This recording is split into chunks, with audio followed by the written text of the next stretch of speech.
प्रधानमंत्री नरेंद्र मोदी ने अपने उस टिप्पणी पर स्पष्टीकरण दिया है जिसमें उन्होंने ज्यादा बच्चों वाले लोगों को संपत्ति फिर से वितरित करने की बात कही थी। 22 अप्रैल के भाषण में पीएम को यह कहते हुए साफ सुना जा सकता है कि कांग्रेस का मानना है कि संसाधनों पर पहला अधिकार मुसलमानों का है और वो आपकी सारी संपत्ति घुसपैठियों और ज्यादा बच्चों वाले लोगों को दे देंगे। हालांकि अब न्यूज 18 के साथ एक इंटरव्यू में प्रधानमंत्री ने सफाई भी दी। और पहले जब उनकी सरकार थी उन्होंने कहा था कि देश की संपत्ति पर पहला अधिकार मुसलमानों का है। इसका मतलब ये संपत्ति इकट्ठी करके किसको बांटेंगे? जिनके ज्यादा बच्चे हैं उनको बांटेंगे। घुसपैठियों को बांटेंगे। क्या आपकी मेहनत की कमाई का पैसा घुसपैठियों को दिया जाएगा? आपको मंजूर है? ये कांग्रेस का मैनिफेस्टो कह रहा है कि वो माताओं बहनों का सोने का हिसाब करेंगे, उसकी जड़ती करेंगे, जानकारी लेंगे और फिर उस संपत्ति को बांट देंगे और उनको बांटेंगे जिनको मनमोहन सिंह जी की सरकार ने कहा था कि संपत्ति पर पहला अधिकार मुसलमानों का है। भाइयों बहनों, ये अर्बन नक्सल की सोच, मेरी माताओं बहनों, ये आपका मंगलसूत्र भी बचने नहीं देंगे, यहां तक जाएंगे, मैं कहने आया हूं। तो 22 अप्रैल 2024 को प्रधानमंत्री नरेंद्र मोदी ने क्या कुछ कहा वो हमने आपको सुनाया। अब आपको दिखाते हैं कि प्रधानमंत्री ने अपने उसी बयान का स्पष्टीकरण दिया है। प्रधानमंत्री नरेंद्र मोदी ने सफाई देते हुए कहा कि उन्होंने कभी भी मुसलमानों का जिक्र नहीं किया और ये अनुचित अनुमान लगाया गया है। उन्होंने आगे कहा कि वो ज्यादा बच्चों वाले गरीब परिवारों का जिक्र कर रहे थे। पीएम मोदी ने आगे कहा कि वो धर्म विभाजन में विश्वास नहीं करते हैं और जिस दिन वो इस बात को उठाएंगे वो सार्वजनिक जीवन छोड़ देंगे। इसके साथ ही उन्होंने अपने विरोधियों पर 2002 के गोधरा दंगों के बाद मुसलमानों के बीच उनकी छवि खराब करने का भी आरोप लगाया। और प्रधानमंत्री नरेंद्र मोदी के स्पष्टीकरण के बाद आपको बता दें, विपक्ष लगातार हमलावर हो गया है। विपक्ष ने एक बार फिर पीएम मोदी पर कड़ा प्रहार किया और उन पर कथित तौर पर अनगिनत झूठ फैलाने का आरोप लगाया। एआईएमआईएम चीफ असदुद्दीन ओवैसी ने आरोप लगाया कि पीएम की राजनीतिक यात्रा पूरी तरह से मुस्लिम विरोधी राजनीति पर आधारित रही है। इस बीच कांग्रेस पार्टी ने पीएम मोदी पर उन्हीं के बयानों से पलटवार किया, पटखनी दिया और उन पर खुलेआम सांप्रदायिक भाषा, प्रतीकों और संकेतों का इस्तेमाल करने का आरोप लगाया।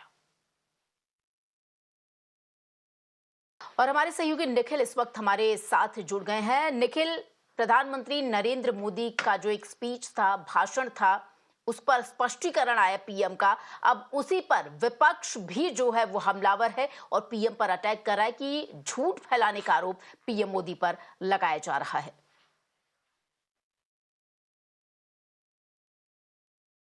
श्वेता, देखिए, लगातार प्रधानमंत्री नरेंद्र मोदी पे ये आरोप लगते रहे हैं कि वो मुस्लिम विरोधी हैं या भारतीय जनता पार्टी की जो राजनीति है वो इसी पर आधारित है। लेकिन पहली दफ़ा इतनी बेबाकी से मीडिया से बात करते हुए उन्होंने पूरा स्पष्टीकरण दिया है। उन्होंने कहा है कि जिस दिन मैं हिंदू मुसलमान करना शुरू कर दूंगा उस दिन शायद मैं पब्लिक जीवन में, सार्वजनिक जीवन में रहने योग्य नहीं रह जाऊँगा। हालाँकि अगर स्पीचों की अगर बात करें तो बीते दिनों में जितनी भी जनसभाएँ हुई हैं उसमें सबसे ज़्यादा इस्तेमाल प्रधानमंत्री ने इस बात को लेकर के किया है कि अगर कांग्रेस पार्टी की सरकार बन जाती है, इंडिया अलायंस गठबंधन की सरकार बन जाती है, तो ये लोग सत्ता में आते ही जो सोना है, मंगलसूत्र है, जितने भी असेट्स हैं वो ये छीन करके मुसलमानों को दे देंगे।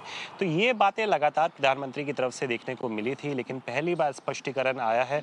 उन्होंने इस चीज़ पे भी एक आपने स्पष्टीकरण दिया है, जिसमें बीते दिनों ये रिमार्क आया था, बयान आया था कि सबसे ज़्यादा बच्चे को लेकर के। तो उन्होंने कहा कि मैंने कभी भी मुसलमानों का जिक्र नहीं किया, ना ही हिंदुओं का जिक्र किया, बल्कि अगर ज़्यादा बच्चों की जब बात आती है तो जो मार्जिनलाइज्ड लोग हैं, जो बेचारे गरीब लोग हैं, उनके यहाँ भी अक्सर ऐसा देखा गया है कि कई सारे बच्चे उनके हो जाते हैं, जिसके कारण इकोनॉमी को खासकर नुकसान झेलना पड़ता है, देश को भी नुकसान झेलना पड़ता है। उन्होंने कहा, स्पष्टीकरण देते हुए, कि उन्होंने कभी ऐसी बातें नहीं की, बल्कि निखिल, आपको कांग्रेस रोकना पार्टी एक चाहूंगी ऐसी इसी पार्टी है बीच। जो कांग्रेस डिवाइड पार्टी में के जो नेता हैं सुरेंद्र राजपूत, वो इस वक्त हमारे साथ जुड़ गए हैं। सुरेंद्र जी, आपकी प्रतिक्रिया चाहूंगी इस पूरी खबर पर। जिस तरीके से प्रधानमंत्री नरेंद्र मोदी का हमने वो बाइट भी चलाया, 22 अप्रैल की बाइट थी, उसके बाद हालांकि पीएम द्वारा स्पष्टीकरण दिया गया और उन्होंने कहा कि उनकी बातों का गलत से मतलब निकाला गया। तो आपकी पहली प्रतिक्रिया चाहूंगी इस पूरे वाकये पर।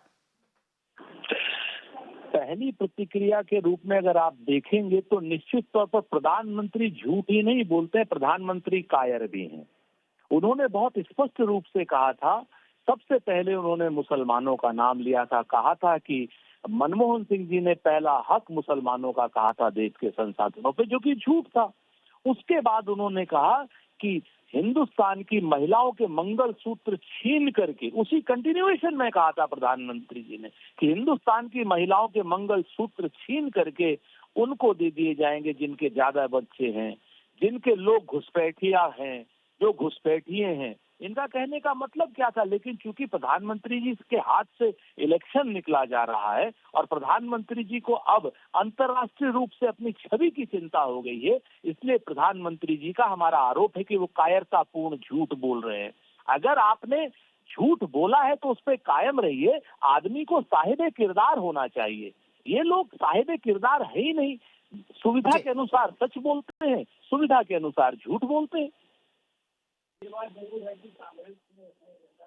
जी बिल्कुल, सुरेंद्र जी, आपका शुक्रिया हमारे साथ जुड़ने के लिए। तो कांग्रेस पार्टी के नेता सुरेंद्र जी इस वक्त हमारे साथ जुड़े थे। हालांकि उनका कहना था कि कायदे के अनुसार ही प्रधानमंत्री नरेंद्र मोदी चलते हैं और झूठ फैलाने का एक बार उन्होंने फिर से यहां पर आरोप लगाया। हमारे सहयोगी निखिल इस वक्त हमारे बने थे। निखिल, जल्दी से आपसे इस पर मैं जानकारी लेना चाहूंगी।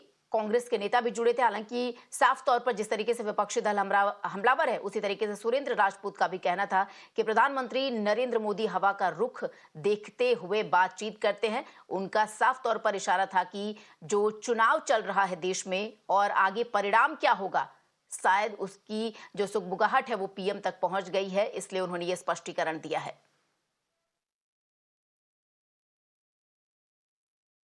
श्वेता, देखिए, ये बड़ा दुर्भाग्यपूर्ण है, क्योंकि पॉलिटिकल एक्सपर्ट्स, खासकर सेफोलॉजिस्ट जो हैं, वो ये मानते हैं कि जितना डिवाइड क्रिएट हो सकता है हिंदू मुसलमान के बीच में, उसमें सबसे ज़्यादा अगर किसी को फ़ायदा है तो वो सत्ताधारी पार्टी को है। वहीं कांग्रेस पार्टी की अगर बात की जाए तो पॉलिटिकल एक्सपर्ट्स ये मानते हैं कि जितना जातियों में, विद इन जाति जितना डिवाइड कर सकते हैं, उतना अपोजिशन को फ़ायदा है। लेकिन इन सब के बीच जो मूल मुद्दे हैं जिनको राजनीति में उठना चाहिए, खासकर जनरल इलेक्शंस में, लोकसभा इलेक्शंस में, वो कहीं ना कहीं धूल के नीचे गड़े रह जाते हैं। जी बिल्कुल निखिल, आपका बहुत बहुत शुक्रिया इन तमाम जानकारी के लिए। तो प्रधानमंत्री नरेंद्र मोदी ने अपने भाषण में क्या कुछ कहा, उसका स्पष्टीकरण दिया। बहरहाल एक बार फिर से उनके स्पष्टीकरण पर राजनीतिक बवाल मच गया और विपक्ष उन्हें झूठ फैलाने के लिए उन पर आरोप लगा रहा है। बहरहाल आगे बढ़ेंगे।